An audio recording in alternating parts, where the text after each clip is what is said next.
قال المصنف رحمه الله تعالى أيها الولد wahai anak kam min layalin berapa banyak malam-malam ahyaitaha yang engkau menghidupkannya bitikraril ilmi dengan mengulang-ulang ilmu wa mutala'atil kitab dan mutala'ah wa mutala'atil kutubi dan mutala'ah kitab-kitab wa haramta dan engkau menghalangi ala nafsika atas dirimu an-nauma tidur. La a'lamu aku tidak mengetahui maka al-ba'idhu fih apa yang mendorongmu untuk melakukan itu semuanya. Ingkana kalau pendorong itu naila aradid dunya adalah untuk mencari barang-barang dunia. Wa jadzba hutamiha dan menarik serpihan-serpihan dunia. Jadi ulama-ulama sufi ini sering membahasakan dunia itu dengan khutam. Khutam itu remuan. Maksudnya mereka ingin supaya kita ini faham dunia itu apa toh. Sehebat-hebatnya dunia itu hanyalah cuilan-cuilan sampah saja. Naila aradid dunya wa jadba khutamiha wa takhsila manasibiha dan menghasilkan pangkat-pangkat dunia wal mubahata dan berbangga-bangga alal aqran atas teman-teman wal amthali dan orang-orang yang sejawat setara. Fawailun laka maka kecelakaan bagi engkau thumma wailun laka kemudian kecelakaan bagi engkau. Wa ingkana kalau ada qasduka tujuanmu fihi di dalam menghidupkan malam-malammu untuk mutalaah. Tujuanmu adalah ihya'a syari'atin Nabi sallallahu alaihi wasallam. Menghidupkan syariat-syariat baginda Nabi Muhammad sallallahu alaihi wasallam wa tahdhiba akhlaqika dan membersihkan menjernihkan akhlak-akhlakmu wa kasran nafsi dan menghancurkan jiwa al-ammarati yang selalu mengajak bisu'i dengan keburukan fatuba maka keberuntungan laka bagi engkau thumma tuba kemudian keberuntungan laka bagi engkau. Waqad sadaqa dan sungguh telah benar man orang qala yang dia mengatakan syi'ran suatu syair. Sahrul uyuni meleknya mata-mata. Li ghairi wajhika untuk selain engkau dha'iun adalah suatu hal yang sia-sia. Wa buka'uhunna dan menangisnya mata li ghairi faqdika karena selain kehilangan engkau batilun adalah batil. Al-Imam Al-Ghazali rahimahullahu taala beliau memberikan nasihat-nasihat kepada murid beliau. Setelah beliau memberikan nasihat mengenai pentingnya amal, maka beliau mengajak muridnya untuk meluruskan tujuan di dalam amal. Tujuan di dalam mempelajari agama, tujuan di dalam mutalaah kitab, ngulang-ulang ilmu, ngelancarkan Quran. Maka beliau bilang kepada muridnya, kam min layalin ahyaitaha bitikraril ilmi wa mutala'atil kutub. Wahai muridku, berapa banyak malam-malam yang kau habiskan untuk ngulang-ngulang ilmu, untuk mutala'ah. Wa harramta ala nafsika naum. Saking seriusnya kamu belajar, saking seriusnya kamu mutala'ah, sampai engkau memaksa dirimu untuk tidak beristirahat. Ini cerita santri dulu, bukan santri sekarang. Santri sekarang itu ya manusia-manusia yang lebih suka tidur daripada ngaji. Maka beliau menasihati, ma'alamu maka kanal ba'itsu fi. Saya enggak tahu apa yang menjadikanmu melakukan seperti itu semua. Kamu tujuanmu ngaji, tujuanmu tolaah, tujuanmu belajar itu apa? Kalau tujuanmu belajar, kata beliau, adalah untuk mencari dunia. Mencari pangkat-pangkat dunia. Hanya ingin banggakan diri dengan teman-temannya. Fawailun laka, maka celakalah engkau. Tapi kalau engkau itu belajar agama, mutola'ah sampai enggak tidur, tujuannya adalah untuk menjaga agama yang dibawa baginda Nabi Muhammad sallallahu alaihi wasallam. Tujuannya adalah untuk memperbaiki akhlak. Tujuannya adalah untuk mengalahkan hawa nafsu. Fatuba laka, maka beruntunglah kamu. Jadi Al-Imam Al-Ghazali rahimahullahu ta'ala ini mengingatkan kepada kita, khususnya para pencari ilmu, untuk memperhatikan niat. Kenapa ahli ilmu ini sangat penting untuk memperhatikan niat? Karena ahli ilmu itu sangat-sangat berpotensi rusak niatnya di tengah jalan.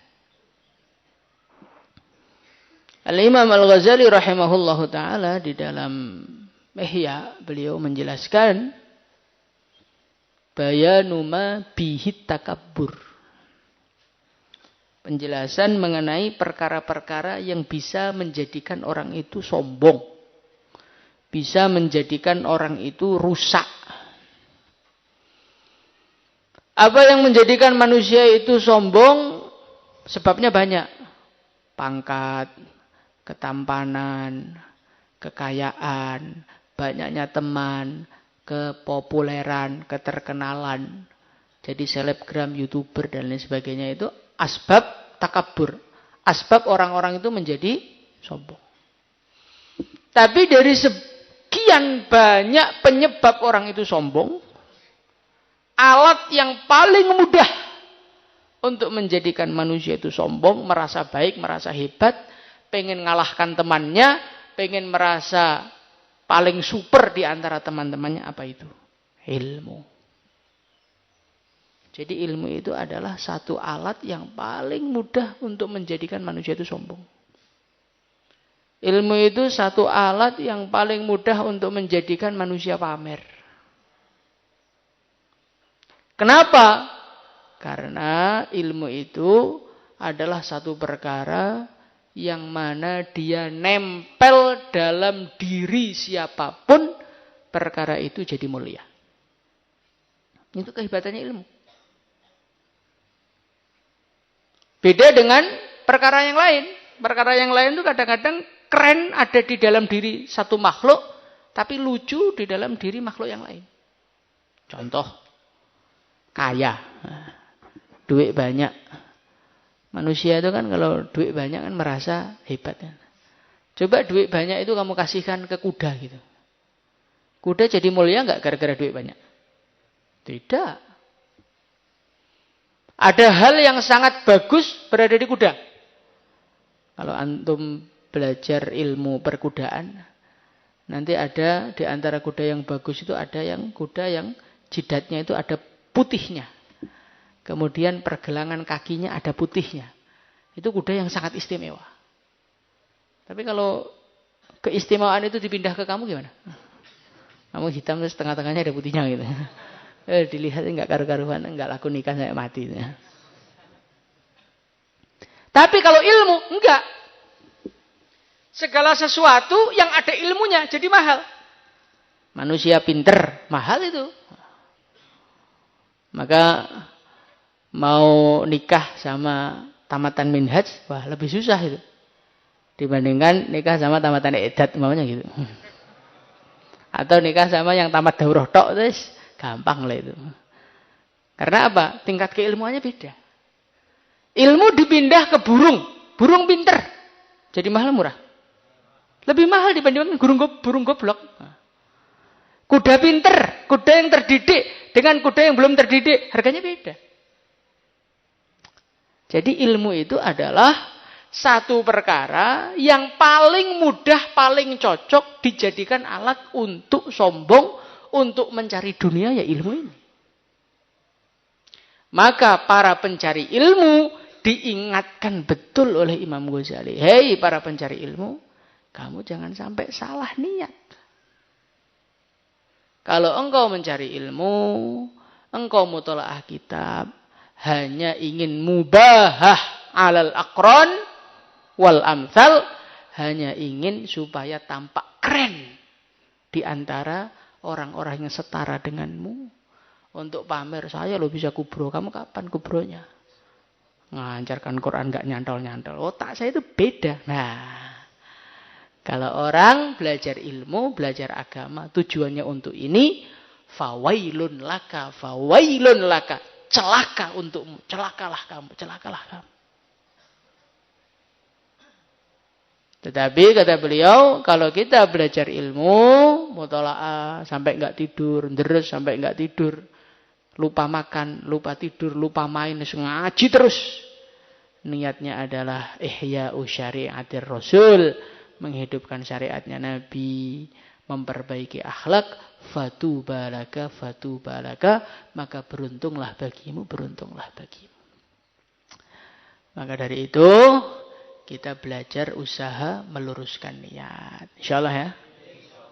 Jangan perkara yang besar, yang istimewa ini kamu tukarkan dengan perkara yang remeh, perkara yang murah. Dunia itu murah. Maka orang yang mencari ilmu untuk dunia itu merupakan satu manusia yang sangat bodoh. Kenapa? Ilmu itu mahal, dunia itu murah. Yashtaruna ad-dhalalata bil huda.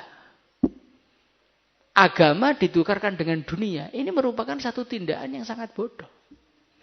Kenapa? Karena agama itu mahal. Bisa untuk mencari ridha Allah. Bisa untuk mencari surga.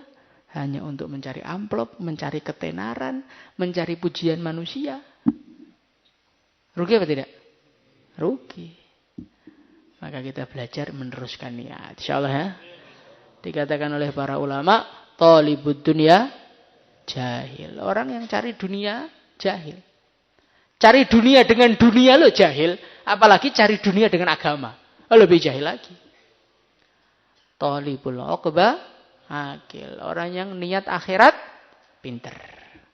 Niat cari surga. Menghidupkan syariat baginda Nabi. Memperbaiki akhlak. Mengalahkan hawa nafsu. Akil. Orang pinter ini. Talibul maula kamil. Orang yang semata-mata untuk mencari ridha Allah. Tok. Tidak ada pertimbangan yang lain. Ya bukan untuk cari surga. Ya bukan untuk cari apa-apa. Pokoknya cari ridha Allah. Tok. Kamil. Orang yang seperti ini adalah orang yang sempurna. Semoga kita termasuk orang-orang yang sempurna itu. Orang-orang yang selalu meluruskan niat di dalam amal. Supaya gimana caranya supaya kita bisa lurus niatnya semata-mata karena Allah? Nafikan seluruh makhluk.